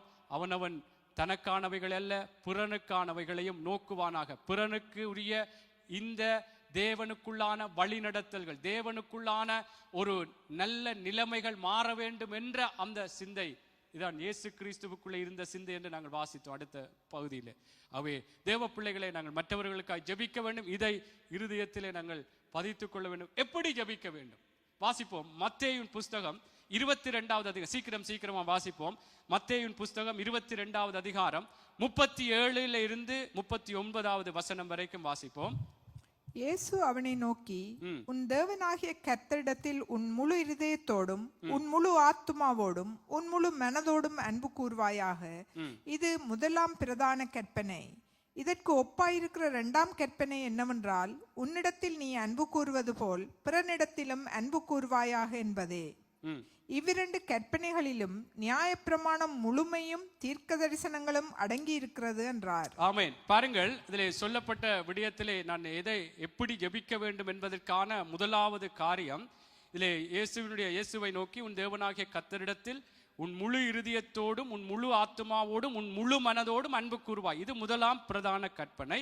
இதற்கு ஒப்பாயிருக்கிற இரண்டாம் கற்பனை என்னவென்றால், உன்னிடத்தில் நீ அன்பு கூறுவது போல பிறனிடத்திலும் அன்பு கூறுவாயாக என்பது. அப்படி என்று சொன்னால், நாங்கள் மற்றவர்களுக்காக ஜெபிக்க வேண்டும், பரிந்து பேச வேண்டும் என்று நாங்கள் கேட்டிருக்கிறோம். எப்படி பரிந்து பேச வேண்டும்? நான் எப்படி என்ன நேசிக்கிறேனோ அதே போல் அவனை நேசித்து, எனக்கு இப்படியான ஒரு வியாதி வந்தால், ஏதோ ஒரு இக்கட்டான சூழ்நிலை வந்தால், ஏதோ ஒரு கஷ்டம் வந்தால், எனக்கு வந்தால் நான் எப்படி ஒரு துடிதுடிப்பேன், அல்லது நான் எப்படி இதை மாற்ற வேண்டும்? அவ என்னை நான் நேசிக்கிறது போல பிறனையும் நான் நேசிக்கத்தக்கதாக. கர்த்தருடைய பிள்ளைகளே, நான் அவருக்கு ஒரு, அதாவது இதில் ஒரு பட்சபாதம் இருக்கக்கூடாது. நான் என்னை எப்படி நேசிக்கிறேனோ பிறனை அப்படியாக நேசிக்க வேண்டும். தேவனுடைய பிள்ளைகளை இதில் சொல்லப்பட்டது போல பிறனிடத்திலும், உன்னிடத்தில் நீ அன்பு கூறுவது போல பிறனிடத்திலும் அன்பு கூறுவாய் என்றால், நான் என்னை நேசிப்பது போல எனக்கு ஒரு ஜெபத்தை நான் எப்படி தேவ சமூகத்திலே ஒரு பாரத்தோடு, ஆண்டவருடைய சமூகத்திலே ஒரு தேவன் எனக்கு இதை சந்திக்க வேண்டும் என்று சொல்லி நான் எப்படியாக எனக்காக நான் தேவனிடத்திலே ஜெபிப்பேன், அதே போல மற்றவனிடத்திலும் அந்த அன்பை அதாவது என்ன சொன்னால், அவங்களுடைய வாழ்க்கையில் இருக்கிற காரியங்களுக்கு ஒரு விடுதலை கிடைக்க வேண்டும், ஒரு மனம் திரும்புதல் வர வேண்டும், ஒரு ரட்சிப்பு வர வேண்டும், இப்படியான நிலைகளிலே ஒரு மாற்றங்கள் வர வேண்டும். இப்ப நான் எப்படி என்னிடத்தில் அன்பு கூர்ந்து ஆண்டவரிடத்தில் ஜெபிப்பேனோ அதே போல ஜெபிக்க வேண்டும். அதைத்தான் நான் சொல்றேன். அவை தேவனுடைய பிள்ளைகளே, இப்படியான ஒரு இருதயம் எங்களுக்குள்ளே வர வேண்டும். நாங்கள் ஏதோ ஜெபித்தோம், ஓகே, இன்றைக்கு இப்படியான நிலையில இருந்தாக்களுக்கு ஜெபித்தோம், என்ன நான் எப்படி என்ன நேசிக்கிறேன், எனக்கு எவ்வளவு இப்படி காரியம் எல்லாம் சந்திக்கப்படும், இப்படி வர வேண்டும் என்று எப்படி எனக்காக நான் பரிந்து பேசணும், அதே போல மற்றவனுக்காகவும் ஆண்டவரே இந்த வாழ்க்கையில ஒரு நல்ல நிலைமை உருவாக வேண்டும். அப்பா ஆசீர்வதிங்க. இவங்கள் எல்லாரும் கர்த்தருக்குள்ளே தங்களுடைய வாழ்க்கைகளை ஒப்பு கொடுக்க வேண்டும். இவங்க அழிஞ்சு போகக்கூடாது. இவங்கள் எல்லாம் தேவனுடைய ராஜ்யத்துக்குள்ளே வர வேண்டும். இப்படி தேவனுடைய பிள்ளைகளே ஒரு தேவனுக்குள்ளான என்னை நேசிக்கிறது போல மற்றவர்களை நேசித்து நாங்கள் ஜெபிக்க வேண்டும். ஒரு பாரம் எங்களுக்குள்ளே வர வேண்டும். அதை குறித்த ஒரு பாரம், ஒரு அங்கே லோத்துவை குறித்து வேதம் சொல்லுகிறது. 2 பேதுருவின் புஸ்தகம் 2வது அதிகாரம் 8வது வசனத்திலே சொல்லப்படுகிறது. அதாவது அந்த சோதோம் குமராவிலே இருந்த அந்த ஜனங்களுடைய அந்த அக்கிரம செய்கைகளை கேட்டும் கண்டும் இருந்த அந்த கண்டு கேட்ட அந்த லோத்துவினுடைய இருதயம், அதை வாசியுங்கள். ஏன் அதை சொல்றேன்னால், நாங்கள் அப்படியாக அந்த பாரம் வர வேண்டும். இந்த மக்களுடைய வாழ்க்கை, இப்படி இருக்குதே, இப்படி கஷ்டப்படுறாங்களே, இப்படியான ஒரு பாவ நிலையில் இருக்கிறாங்களே, இப்படி அல்லது குடிச்சு இப்படி தன்னை உடம்பை அழிச்சு கொள்றாங்களே, இப்படியான ஒரு ஜீவன் அற்ற ஒரு தெய்வம் என்று தெய்வம் என்று அங்கீகரிக்கப்பட முடியாத, வாய் பேசாத ஒரு தெய்வத்தை கும்பிடுறாங்களே என்று இப்படி தேவனுடைய பிள்ளைகளே அந்த அந்த கிரியைகளை கண்டு எங்களுக்குள்ளே ஒரு தேவனுக்குள்ளான ஒரு இப்படி இவங்களுடைய வாழ்க்கை இப்படி முடிய போதே, வேதனையாய் முடிய போதே என்று ஒரு பாரம் வரும். வாசிங்க இருக்கா 2 பேதுரு 2வது அதிகாரம் 8வது வசனம். நாள்தோறும் அவர்களுடைய அக்கிரம கிரியையை கண்டு கேட்டு நீதியுள்ள தன்னுடைய இருதயத்தில் பாதிக்கப்பட்ட நீதிமானாகிய லோத்தை அவர் ரட்சித்திருக்க. ஆமென். பாருங்கள் எப்படியாம், திருப்பி இருக்க வாசிங்கள். நாள்தோறும் அவர்களுடைய அக்கிரம கிரியைகளை கண்டு கேட்டு நீதியுள்ள தன்னுடைய இருதயத்தில் பாதிக்கப்பட்ட நீதிமானாகிய லோத்தை அவர் ரட்சித்திருக்க. ஆமென். பாருங்கள், அவர்கள் நாள்தோறும் அவர்களுடைய அக்கிரம கிரியைகளை கண்டு கேட்டு நீதியுள்ள தன்னுடைய இருதயத்தில் அதை காண்கிறான், கேட்கிறான். இப்படியெல்லாம் அக்கிரமம், அந்த ஓரின சேர்க்கைக்குரிய விடயங்கள் அங்கே பார்க்கும் பொழுது அதிலே அவன் ஒரு சந்தோஷப்படவில்லை. அங்கே இருதயத்திலே வாதித்தான் சொல்லப்படுகிறது. இருதயத்தில் வாதிக்கப்பட்ட நீதிமானாகிய லோத்து. எங்களுக்கு அந்த பாரம் வரணும். இப்படி அழிந்து போறாங்களே, இப்படி ஒரு கஷ்டமான நிலைக்குள்ளே போறாங்களே, இப்படி திருச்சபைக்கு வந்தும் ஒரு தேவனுடைய காரியங்களை அசட்டை பண்ணி இப்படி போகிறாங்களே, தேவனுடைய வருகை வருமாயிருந்தால் இப்படி ஒரு எப்படி இவங்களுடைய நிலைகள் போக என்று சொல்லி கர்த்தருடைய பிள்ளைகளே அப்படியான ஒரு பாரத்தோடு மற்றவர்களுக்காக ஜெபிக்கிற, எப்படி ஜெபிக்கணும்டா அந்த பாரம் வர வேண்டும். அங்கே லோத்து அப்படித்தான் அவனுக்குள்ளே அங்கே பார்க்கும் பொழுது எல்லா காரியங்கள் இப்படி வேதனையான நிலைகள் இருக்கிறதே, ஏன் இப்படியான ஒரு பாவ அக்கிரம கிரியைகளை செய்கிறார்கள், இவங்கள் மனம் திரும்ப வேண்டும் என்ற அந்த ஒரு பாரம் கர்த்தருடைய பிள்ளைகளை எங்களுக்குள்ளே வர வேண்டும். சில வியாதிகள் சில பட்டிருந்தால் அவங்க சுகமடையவும் இப்படி கஷ்டப்படுறாங்களே, வேதனைகள், நித்திரை இல்லாமல் இருக்கிறாங்களே என்று சொல்லுகிற ஒரு பாரம் தேவனுடைய பிள்ளைகளே. லோத்து அதில் சொல்லப்படும் இருதயத்தில், தன்னுடைய இருதயத்தில் வாதிக்கப்பட்ட நீதிமானாகிய லோத்தை அவர் ரட்சித்திருக்க. பாரம் வர வேண்டும். இயேசு எருசலேமுக்கு போகும் பொழுது எருசலேமை பார்த்து கண்ணீர் விட்டாராம். கண்ணீர் ஏன் விட்டார் என்றால், அந்த பட்டணத்தினுடைய தீர்ப்பு ஒரு வேதனையா இருக்கும் என்று சொல்லி அவர் ஆவியிலே உணர்ந்து, தேவனுடைய பிள்ளைகளே அந்த பட்டணத்தை பார்த்து, எருசலேமை பார்த்து கண்ணீர் விட்டாராம். உனக்கு கிடைத்த இந்த நாளிலாகிலும் சமாதானத்துக்கு ஏற்றவைகளை சிந்தித்தால் நலமாயிருக்கும் என்று சொல்லி அங்கே லூக்கா 19:41-42 சொல்லப்படும். ஏன் நான் இதை சொல்றேன்டா, அந்த பாரம் வர வேண்டும், கண்ணீர் வர வேண்டும். ஏதோ ஜெபிக்கிறோம், இப்ப ஏன் நான் இந்த ஜெப ஆவி எங்களுக்குள்ளே வரட்டும், ஜெப ஆவி வரட்டும். அந்த ஜெப சிந்தை என்ன நேசிக்கிறது போல பிறனை நேசிக்க வேணும், பிறனிடத்தில் அன்பு கூற வேண்டும் என்றால், நான் எனக்கு எப்படி ஆசீர்வாதம் வர அல்லது ஒரு காரியம் சந்திக்கப்பட வேண்டும் அல்லது நான் எனக்குள்ளே ஒரு காரியம் வரும் என்றால் இப்படியெல்லாம் அந்த பாரத்தோடு நான் ஜெபிப்பேன். தேவனுடைய பிள்ளைகளே, அந்த லோத்தினுடைய இருதயத்தை, அந்த அக்கிரம கிரியைகளை அவன் கண்டும் கேட்டும் பார்த்து அந்த மனுஷனுடைய இருதயத்தை வாதித்தது போல எங்களுக்கும் வாதிக்க வேண்டும். எங்களுக்குள்ளே தேவனுடைய பிள்ளைகளே ஒரு நியாய தீர்ப்பு வரக்கூடாது. அதான் நான் சொல்றேன். ஆண்டவரே, இவங்க இப்படி அழிஞ்சு போறாங்களே, இப்படியான நிலைகளில் இருப்பாங்களா இருந்தால் ஆண்டவரே எவ்வளவுத்துக்கு இவங்களுடைய வாழ்க்கை நரகம், அது நித்தியமான அக்கினி, அப்படியான நிலை எங்களுக்கு அறிந்து நாங்கள் எங்களுக்கு தெரியும். அதைத்தான் நான் சொல்றேன். மற்றவர்களுக்காக ஜெபிக்க வேண்டும் என்று சொல்லி ஏதோ ஓகே என் ஆத்துமாவை கர்த்தரை அப்படி சொல்லிவிட்டு போகலாம். ஆனா நான் என்ன சொல்றேன்டால், இந்த பாரத்தோடு ஜெபிக்க வேண்டும். இயேசு எருசலேமை பார்த்து கண்ணீர் விட்டார். என்ன அந்த நிலைமைகள் இயேசுக்கு தெரிஞ்சு வேதனையான நிலைமைகள் வரப்போ அது வாசிங்க இருக்கா. எருசலேமை பார்த்து என்ன அந்த நிலைமை அவருக்கு தெரியும். இந்த பட்டணம் இப்படியாக போக போகிறது, வேதனையோட நிலைக்கு போக போறது, அவங்க மனம் திரும்ப வேண்டும் என்று சொல்லி கண்ணீர் விட்டாராம். அவர் சமீபமாய் வந்தபோது நகரத்தை பார்த்து அதற்காக கண்ணீர் விட்டழுது, உனக்கு கிடைத்த இந்த நாளிலாகிலும் உன் சமாதானத்துக்கு ஏற்றவைகளை நீ அறிந்தாயானால் நலமாயிருக்கும், இப்பொழுதோ அவைகள் உன் கண்களுக்கு மறைவாயிருக்கிறது. ஆமென். பாருங்கள், அதுதான் நான் சொன்னதேன். என்னால் நாங்கள் இப்படியாக எங்களுக்கு தெரியுது, நாங்கள் ஆண்டவர் அறிஞ்ச பிள்ளைகள் இன்றைக்கு இப்படியான நிலையில இருக்கிறாங்க என்றால் எப்படி இவங்களோட முடிவு போப்போது. ஆண்டவருடைய வார்த்தைகளை அறிஞ்சிருக்கிறோம். கண்ணீர் விட்டு எங்களுடைய நான் மற்றவர்கள் என்று சொல்லும் பொழுது எங்களுடைய குடும்பத்தில் இருக்கிற அங்கவர்த்தவர்கள், சொந்தங்கள், சுற்று வட்டாரங்கள் இருக்கிற மக்களுடைய நிலைமைகள், தேவனுடைய பிள்ளைகளே, எல்லாத்துக்கும் ஆண்டவரிடத்தில் ஒரு பதில் இருக்கிறது. ஆமென். எங்களுடைய ஜெபங்கள் வீணாய் போய்விடும் அல்லது இதற்கெல்லாம் பதில் கிடைக்குமா கிடைக்காதா அப்படியெல்லாம் நாங்கள் ஜெபிக்க கூடாது. கர்த்தர் எங்களுடைய ஜெபங்களை கேட்டு கர்த்தர் மாற்றங்களை உண்டு பண்ணுவார். ஆமென். அந்த ஒரு விசுவாசம் எங்களுக்குள்ளே இருக்க வேண்டும். கண்ணீரோடு இருதயத்திலே பாரத்தோடு நாங்கள் எப்படி எங்களை நேசிக்கிறோம் அந்த ஒரு அன்போடு எல்லாரும் தேவனுக்குள்ளே வர வேண்டும். ஜனங்கள் சந்தோஷமா இருக்க வேண்டும், சமாதானமா இருக்க வேண்டும், குடும்பம் பிரியக்கூடாது, பிரிந்திருக்கிற பிள்ளைகள் ஒன்று சேர வேண்டும், கணவன் மனைவி ஒன்று சேர வேண்டும். இந்த பாரம் தேவனுடைய பிள்ளைகளே ஒரு கண்ணீரோடு, கண்ணீர் சும்மா விடுகிறது இல்ல, உண்மையாக இயேசு கண்ணீர் விட்டார் என்றா அப்படி உண்மையா அவர் கண்ணீர் விட்டார் இல்லையா, மனதுருகி.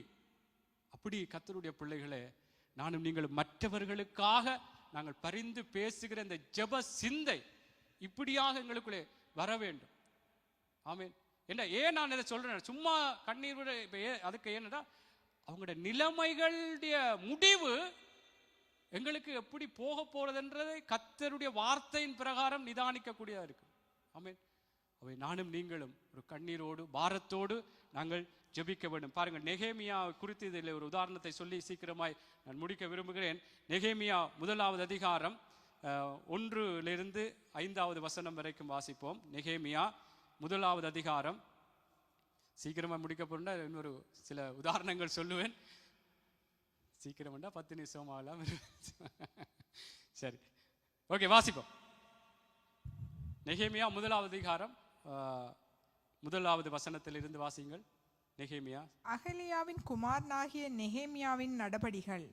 20ஆம் வருஷம் கிஸ்லேயு மாதத்தில் நான் சூசான் என்னும் அரண்மனையில் இருக்கும் போது சம்பவித்தது என்னவென்றால், என் சகோதரரில் ஒருவனாகிய அனானியும் வேறே சில மனுஷரும் யூதாவிலிருந்து வந்தார்கள். அவர்களிடத்தில் நான் சிறையிருப்பில் மீண்டு தப்பின யூதரின் செய்தியையும் எருசலேமின் செய்தியையும் விசாரித்தேன். அதற்கு அவர்கள், சிறையிருப்பில் மீந்திருக்கிறவர்கள் அந்த தேசத்திலே மகா தீங்கையும் நிந்தையையும் அனுபவிக்கிறார்கள். எருசலேமின் அலங்கம் இடிக்கப்பட்டதும் அதன் வாசல்கள் அக்கினியால் சுட்டரிக்கப்பட்டதுமாய் கிடக்கிறது என்றார்கள்.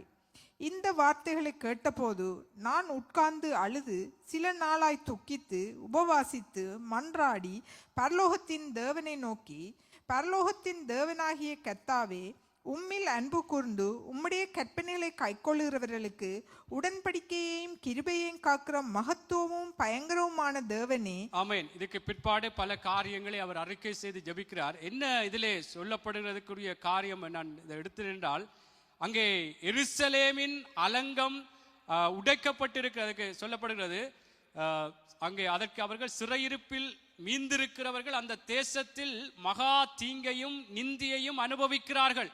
எருசலேமின் அலங்கம் இடிபட்டதும் அதன் வாசல்கள் அக்கினியால் சுட்டெரிக்கப்பட்டதுமாய் கிடக்கிறது என்றார்கள். இந்த வார்த்தைகளை கேட்டபோது நான் உட்கார்ந்து அழுது சில நாளாய் துக்கித்து உபவாசித்து மன்றாடி பரலோகத்தின் தேவனை நோக்கி அவர் ஜெபிக்கிறார். தேவனுடைய பிள்ளைகளே, மற்றவர்களுக்காய் எங்களுடைய தேசத்தினுடைய நிலவரங்களை அறியும் பொழுது சில காரியங்கள் எங்களுக்கு செய்திகளாக வருகிறது என்று நாங்கள் பார்க்கக்கூடாது. இவருக்கும் ஒரு செய்தியாக அந்த அனானி என்று சொல்லுகிற அந்த மனுஷன் வந்து அங்கே நிலவரங்களை சொல்லுகிறார்.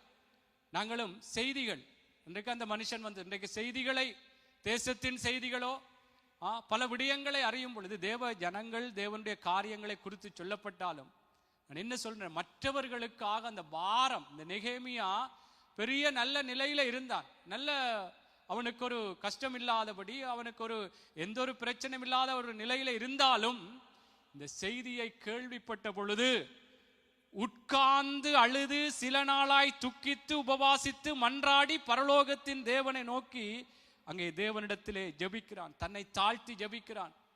இந்த ஜனங்கள் இப்படி போனதற்கு நாங்களும் காரணம் என்று சொல்லி அங்கே ஜெபிக்கிறான். கர்த்தருடைய பிள்ளைகளை, நான் என்ன மீண்டும் மீண்டும் நான் சொல்றேன் என்றால், நாங்கள் ஏதோ ஜெபித்தோம், இந்த ஞாயிற்றுக்கிழமை மட்டும் நாங்கள் ஜெபித்தோம், பல ஜெபங்களை ஜெபித்தோம், மற்றவர்களுக்காக தான் ஜெபித்தோம். ஆனா எப்படி ஜெபிச்சோம் என்றதான் தேவனுடைய பிள்ளைகளே கர்த்தர் எங்களிடத்திலே எதிர்பார்க்கிறார். ஆமென். இந்த பாரம் வர வேண்டும். ஓகே, ஒருவர் மன அழுத்தத்திலோ போதை காரியங்களிலோ விபச்சாரங்களோ ஏதோ ஒரு பாவ அடிமைத்தனங்கள் இருக்கிறாங்கண்டா, ஆண்டவரே இவங்க விடுதலையாக்கப்பட வேண்டும், இவங்களோட நல்ல மனுஷராக மாற வேண்டும், இவங்களுடைய வாழ்க்கைகள் கர்த்தருக்குள்ளே கட்டப்பட வேண்டும். ஆண்டவரே மனதுருகுங்க. தேவனுடைய பிள்ளைகளே, தேவ பிள்ளைகளுக்கு இப்படியான ஒரு ஜெப ஆவி வர வேண்டும். நான் சொன்னது போல அடுத்த பல நான் சொல்றேன் செய்திகள் காரியங்கள் வருகிறது போல நாளைக்கு இந்த நிலைமைகள் எவ்வளவுத்துக்கு கட்டுப்படுத்தப்பட போகிறது என்பதே எங்களுக்கு தெரியாது. ஆனா இந்த நாட்களில் இப்படியான ஒரு ஜெப சிந்தியோடு நாங்கள் ஜெபிக்கும் பொழுது கர்த்தர் நிச்சயமாய் எங்களுக்கு சில வேளை நேரடியாக பதில் ஓகே நின்னார் மனம் திரும்பி விட்டார்கள் என்று தெரியாவிட்டாலும் கர்த்தர் எல்லாவற்றையும் அறிவார். ஆமென், அல்லேலூயா. ஆகவே நெகேமியா ஜெபித்தது போல கர்த்தருடைய பிள்ளைகளே அவன் ஜெபித்தான். அதற்கான ஒரு பிரதிபலன்களை பிற்பாடு பல காரியங்கள் செய்ததை, காரியங்கள் நடந்ததை நாங்கள் பார்க்கக்கூடியதாக இருக்கிறது. ஆகவே நாங்கள் தேவனுக்குள்ளாக இப்படியான ஒரு மற்றவர்களை ஜெபிக்க வேண்டும் கர்த்தர் சொல்லி இருக்கிறார். எப்படி ஜெபிக்க வேண்டும் என்ற இந்த ஜெப சிந்தியை நாங்கள் எங்களுக்குள்ளாக உள்வாங்கி நாங்கள் ஜெபிக்க வேண்டும். ஆமென். கர்த்தர் நிச்சயமாய் அதற்கான பலனை கொடுப்பார். விசுவாசத்தோடு ஜெபிப்போம். ஆமென். கர்த்தர் அவரால் முடியும். அதை நான் திருப்ப ஜெபிக்க வேண்டும், இப்படி ஜெபிக்க வேண்டும், விசுவாசத்தோடும் ஜெபிக்க வேண்டும். ஆமென். கர்த்தருக்குள்ளாக எப்படிப்பட்ட காரியமா பூமியானது ஒழுங்கின்மையும் வறுமையுமாய் இருந்த பொழுது கர்த்தர் எல்லாவற்றையும் ஒழுங்குபடுத்தின தேவன், கோணலானவைகளை செவ்வையாக்குகிற தேவன், வனாந்திரத்திலே வழிகளையும் அவாந்தர வழியிலே ஆறுகளை ஓட பண்ணுகிற தேவன். அந்த தேவனிடத்திலே ஜெபிக்கிறபடினாலே எங்களுடைய இருதயத்திலே சந்தேகப்படாமல் இந்த மலையை பார்த்து பெயர்ந்து சமுத்திரத்திலே தள்ளுண்டு போ என்று சொன்னால் சொன்னபடியே நடக்கும் என்று நாங்கள் விசுவாசித்து ஜெபிக்க வேண்டும். ஆமென். அந்த விசுவாசத்தோடு கர்த்தருடைய பிள்ளைகளே, கர்த்தர் எங்களை எதிர்பார்க்கிறார். நான் தேசத்தை அழிக்காதபடிக்கு திறப்பிலே நிற்கவும் சுவரை அடைக்கவும் ஒரு மனுஷனை தேடினேன், ஒருவனையும் காணவில்லை. கர்த்தருக்குள்ளாக நாங்கள் ஜெபம் பண்ணுவோம். ஆண்டவர் நிச்சயமாய், ஆண்டவர் எங்களுடைய இந்த ஜெபத்துக்கு அவருடைய பதில்கள் அற்புதமாய் இருக்கும். நாங்கள் ஜெபிக்கும் பொழுது, நாங்கள் இந்த இடத்திலே ஜெபிக்கும் பொழுது கர்த்தர் அநேக ஜனங்களை கூட்டி வருவார். ஆமென். கர்த்தர் நிச்சயமாய் அவர் எங்களுடைய காரியங்களிலே அவர் கரிசனையாய் இருந்து எப்படி என்னுடைய பிள்ளை, என்னுடைய மகன், என்னுடைய மகள் ஜெபிக்கிறாள் என்று சொல்லி பார்த்து தேவனுடைய பிள்ளைகளே அந்த ஜெபத்துக்கான பதிலாக நாங்கள் இன்னும் உற்சாகப்பட அநேக ஜனங்கள் தேவ சமூகத்திலே கூட்டி வரப்படுவார்கள். ஆமென். அவை இப்படியான ஒரு நிலைகளோடு ஜெபம் பண்ண நான் சில உதாரணங்களை, சில வேளைகளிலே ஒரு ஆசீர்வாதம் இல்லாதபடி ஒரு சாபமான வாழ்க்கையிலே வாழ்ந்து கொண்டிருக்கிறவர்களாக இருந்தால் எல்லாமே ஏதோ ஒரு சாபம் பின்தொடர்கிறது போல, மரணங்கள் தொடருகிறது, உழைப்புகள் சரியா வரையில, இப்படி சிலர் சொல்லுவார்கள். சாபங்கள், பெல்லி சூனியம், செய்வினை, என்ன காரியமா இருந்தாலும் இயேசுவாலே எல்லாவற்றையும் முறியடிக்க முடியும். ஆமென். அவர் மரணத்தை ஜெயமாக விழுங்கினார். அல்லேலூயா. ஆகவே கர்த்தருடைய பிசாசின் கிரியைகளை அழிக்கும்படியாகவே தேவனுடைய குமாரன் வெளிப்பட்டார், வேதம் சொல்லுது. அதனாலே நாங்கள் இது சாப காரியம் எதென்றாலும் அந்த ஜனங்களுடைய வாழ்க்கை நிலைகளை அறியும் பொழுது தேவனுடைய பிள்ளைகளே அதை முறியடித்து ஜெபம் பண்ணுவோம். ஆமென்.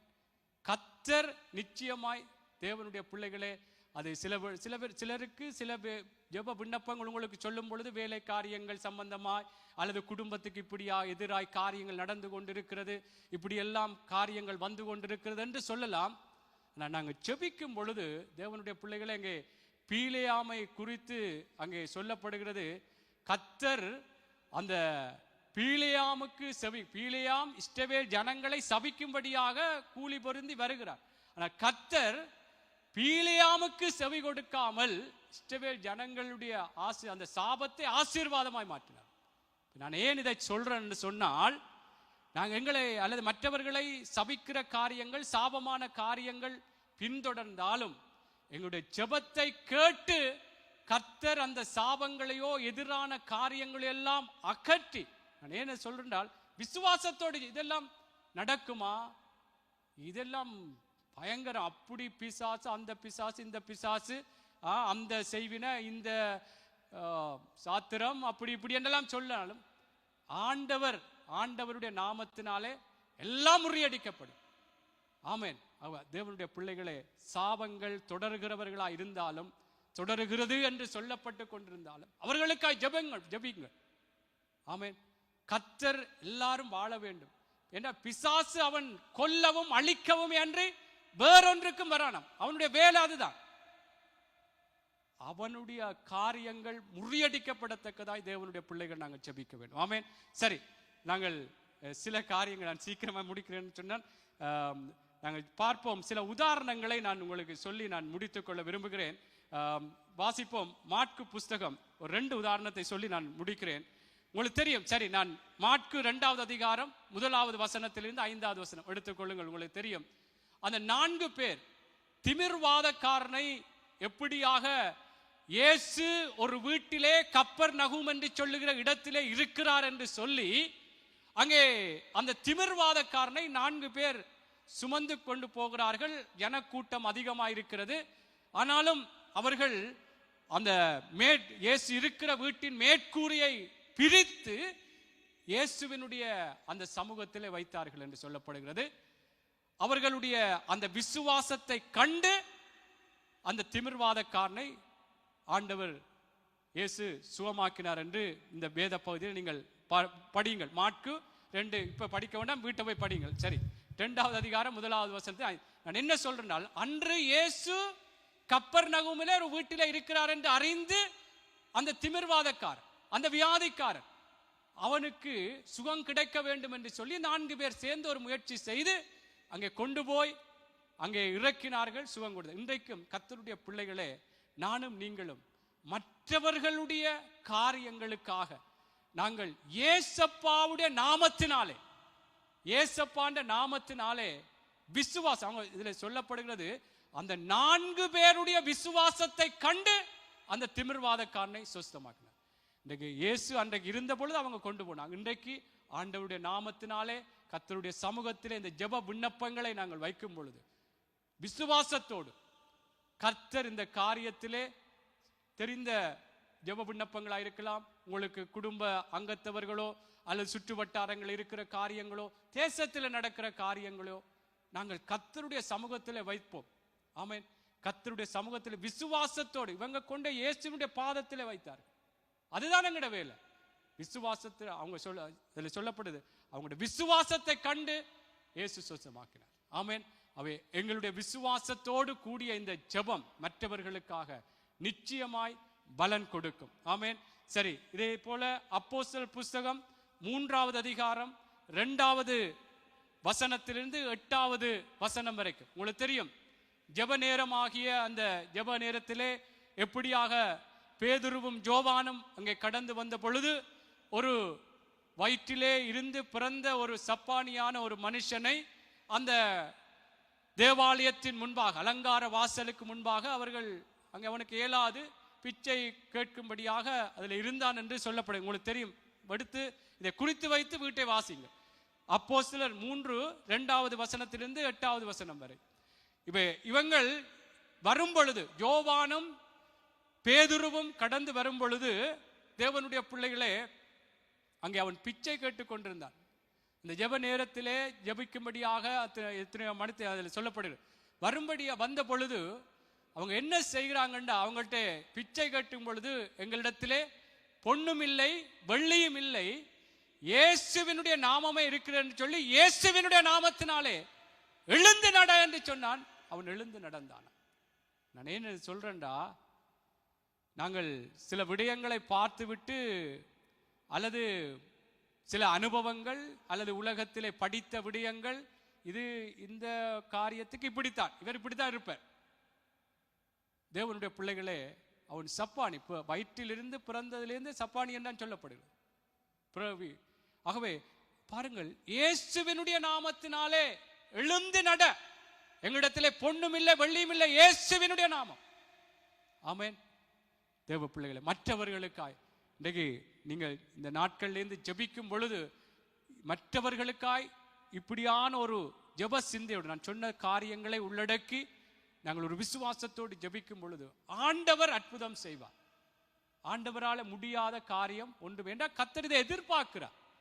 ஒருவரும் அழிந்து போகக்கூடாது, ஆனால் அழிந்து போகாமல் ஜெபிப்பதற்கு ஒருவனும் இல்லையே என்று அந்த அங்கலாய்ப்பினுடைய காரியங்களை நாங்கள் பார்க்கிறோம். ஜெபிக்க வேண்டும் கர்த்தருடைய பிள்ளைகளை.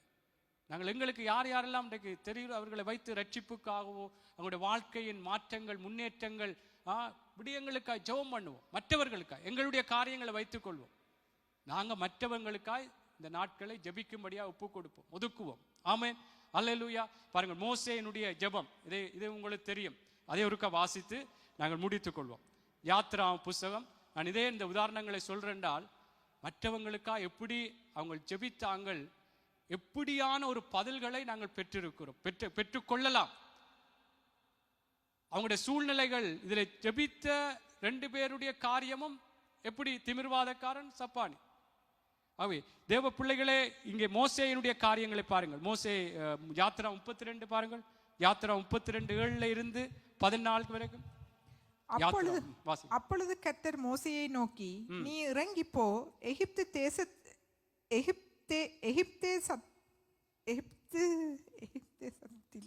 எகிப்தேசத்திலிருந்து நீ நடத்தி கொண்டு வந்த உன் ஜனங்கள் தங்களை கெடுத்து கொண்டார்கள். அவர்களுக்கு நான் விதித்த வழியை அவர்கள் சீக்கிரமாய் விட்டு விலகினார்கள். அவர்கள் தங்களுக்கு ஒரு கன்றுக்குட்டியை வார்ப்பித்து அதை பணிந்து கொண்டு அதற்கு பலியிட்டு, இஸ்ரவேலரே, உங்களை எகிப்து தேசத்திலிருந்து அழைத்து கொண்டு வந்த உங்கள் தெய்வங்கள் இவைகளே என்று சொன்னார்கள் என்றார். பின்னும் கர்த்தர் மோசேயை நோக்கி, இந்த ஜனங்களை பார்த்தேன், இவர்கள் வணங்கா கழுத்துள்ள ஜனங்கள், ஆகையால் என் கோபம் இவர்கள் மேல் மூளவும் நான் இவர்களை அழித்து போடவும் நீ என்னை விட்டுவிடு, உன்னை ஒரு பெரிய ஜாதியாக்குவேன் என்றார்.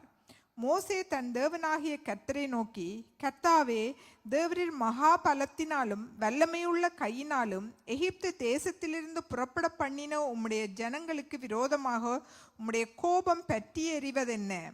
மலைகளில் அவர்களை கொன்று போடவும் பூமியின் மேல் இராதபடிக்கு அவர்களை நிர்மூலமாக்கவும் அவர்களுக்கு தீங்கு செய்யும் பொருட்டே அவர்களை புறப்பட பண்ணினார் என்று எகிப்தியர் சொல்லுவானேன்? உம்முடைய கோபத்தின் உக்கிரகத்தை விட்டு திரும்பி உமது ஜனங்களுக்கு தீங்கு செய்யாதபடிக்கு அவர்கள் மேல் பரிதாபம் கொள்ளும். உமது தாசராகிய ஆபிரகாமையும் ஈசாக்கையும் இஸ்ரவேலரையும் நினைத்தருளும். உங்கள் சந்ததியை வானத்து நட்சத்திரங்களைப் போல பெருக பண்ணி நான் சொன்ன இந்த தேசம் முழுவதையும் உங்கள் சந்ததியார் என்றென்றைக்கும் சுதந்திரித்து கொள்ளும் படிக்கு அவர்களுக்கு கொடுப்பேன் என்று உம்மை கொண்டே அவர்களுக்கு ஆணையிட்டு சொன்னீரே என்று கெஞ்சி பிரார்த்தித்தான். அப்பொழுது கர்த்தர் தமது ஜனங்களுக்கு செய்ய நினைத்த தீங்கை செய்யாதபடிக்கு பரிதாபம் கொண்டார். ஆமென். பாருங்கள், எப்படியாக மோசே, இஸ்ரவேல் ஜனங்கள் தேவனுக்கு விரோதமாய் பாவம் செய்த பொழுது மோசேக்கு ஆண்டவர் சொல்லுகிறார், இந்த ஜனங்கள் வணங்கா கழுத்துள்ள ஜனங்கள், ஆகையால் என் கோபம் இவர்கள் மேல் மூளவும் நான் இவர்களை அழித்து போடவும் நீ என்னை விட்டுவிடு, உன்னை ஒரு பெரிய யாதியாக்குவேன் என்று சொன்ன பொழுது இங்கே மோசே தேவனுக்குள்ளாக அவர்கள் மேலே இப்படியான கோபம் பற்றி எறியவதென்ன என்று சொல்லி இவர்களுக்காக பரிதாபம் கொள்ளும் என்று சொல்லி தேவனுடைய பிள்ளைகள் அந்த 13வது வசனத்திலே சொல்லப்படுது, கெஞ்சி பிரார்த்தித்தான். கெஞ்சி பிரார்த்தித்தான். தேவனுடைய பிள்ளைகளே, நானும் நீங்களும் கெஞ்சி பிரார்த்திக்க வேண்டும். தேவனிடத்திலே சில வேளைகளை பாவம் செய்து தேவனை துக்கப்படுத்தி கொண்டே இருக்கலாம். ஆனால் இவர்களை ஆண்டவரே அழிக்காதபடிக்கு, இவர்கள் மேலே பாவம் மூளாதபடிக்கு என்றால் அவ்வளவுத்துக்கு தேவனுடைய தேசத்தை குறித்து பார்க்கும் பொழுது கூட தேசமும் தேவனுடைய காரியங்களுக்கு எவ்வளவு விரோதமாய் செயற்படுகிறது. ஆண்டவரே இந்த தேசம் அழிக்கப்படாதபடிக்கு, இந்த தேசம் என்று சொல்லும்போது இந்த மக்களுடைய நிலைமைகள் மாறப்பட வேண்டும். இந்த தேசத்திலே ஆண்டவரே நீர்தான் எல்லாரையும் நீர் படைத்தீர் என்று சொல்லி கர்த்தருடைய பிள்ளைகளே நாங்கள் கெஞ்சி, இதெல்லாம் சில வேளை உங்களுக்கு தெரிந்த வார்த்தைகளா இருக்கலாம். நாங்கள் மற்றவர்களுக்காக நாங்கள் ஜெபிக்க வேண்டும் என்று சொன்னால் அது எப்படிப்பட்ட சூழ்நிலைகளா இருந்தாலும், நான் அதைத்தான் சொல்லுவேன், எப்படிப்பட்ட என்ன காரியமா இருந்தாலும் ஆண்டவரிடத்திலே நாங்கள் சொல்லுவோம். அவர் எல்லாவற்றையும் மாற்றவர். நான் தான் சொன்னேன், பூமியானது ஒழுங்கின்மையும் வறுமையுமா இருந்த பொழுது எல்லாவற்றையும் ஒழுங்குபடுத்தின தேவன். கர்த்தராலே முடியும். இந்த விசுவாசத்தோடு தேவனுடைய பிள்ளைகளை இன்றைக்கும் சில வேளைகளிலே தேவனுடைய பிள்ளைகள் பின்மாற்ற நிலைகளிலே தேவனை விட்டு விலகி தேவனுக்கு விரோதமான செய்கைகளை செய்து பல காரியங்கள் இந்த நாட்களிலே இந்த உலகம் என்ற இந்த தேசமே ஒரு சுகபோகத்திலே உழண்டு கொண்டு இருக்கத்தக்கதான நிலைகள் இருக்கிறது. இப்படியான நிலைகள் இன்றைக்கு தேவனுடைய பிள்ளைகளும் தேவனை விட்டு தூரம் போய் தேவனை துக்கப்படுத்தத்தக்கதான நிலைகள் இருக்கும். ஆண்டவருக்குள்ளே கெஞ்சி பிரார்த்திப்போம். ஆண்டவரே, இந்த மக்கள் தேவனை உம்முடைய சமூகத்துக்கு வரணும், பாவம் செய்கிறார்கள் தெரியுது, தேவனை உம்மை துக்கப்படுத்துகிறார்கள், கெஞ்சி பிரார்த்திப்போம். தேவனுடைய பிள்ளைகளே, கர்த்தர் நிச்சயமா எங்களுடைய ஜெபங்களை கேட்டு ஆண்டவருடைய அற்புதமான பதில்களாக அவர்களுடைய மாற்றங்களையும் அவர்களுடைய தேவனுக்குள்ளான ஒப்பு கொடுத்தலை நாங்கள் பார்க்க முடியும். நாங்கள் விசுவாசிப்போம். இதெல்லாம் சில வேளைகளில் ஜெபித்திருப்போம். இப்படியான ஒரு ஜெப சிந்தையோடு ஜெபித்திருக்கிறோமா என்பதை நாங்கள் ஆராய்ந்து பார்ப்போம். ஜெபித்திருப்போம், இல்லை என்று இல்லை. ஒரு அழுது இருதயத்திலே ஒரு பாரத்தை எடுத்துக்கொண்டு நான் என்னிலே அன்பு கூறுறது போல அவனிலேயும் ஒரு அன்பாக இருந்து, அன்பென்று சொல்லும் பொழுது எனக்கு கிடைக்க வேண்டுமோ அதிலே எப்படி தேவனிடத்திலே நான் முறையிடுவேன். இந்த மகனுக்கும் இப்படி, இந்த நண்பனுக்கும் இந்த சகோதரனுக்கும் இப்படி கிடைக்க வேண்டும். அந்த ஒரு நேசத்தோடு அந்த ஒரு அன்பு கூறுதலோடு நாங்கள் ஜெபிக்க வேண்டும். ஆமென். எழுந்திருப்போமா? எழுந்திருப்போம். தேவனுடைய பிள்ளைகளே, இன்றைக்கு கர்த்தர் இந்த சபையினுடைய இந்த 24வது இந்த வருடத்தின் ஆண்டு விழாவின் தொடக்க இந்த ஜெப நாளிலே நாங்கள் எப்படி ஜெபிக்க வேண்டும் மற்றவர்களுக்காய் கர்த்தர் எதிர்பார்க்கிறார். இது நன்மை என்று சொல்லுகிறார். இந்த நன்மையை அறிந்திருந்தும் செய்யாமற் போனால் அது பாவம் என்று சொல்லுகிறார். அதனாலே நாங்கள் மற்றவர்களுக்காய் ஜெபிக்க வேண்டும் என்று அறிந்து கொண்டோம். எப்படி ஜெபிக்க வேண்டும்?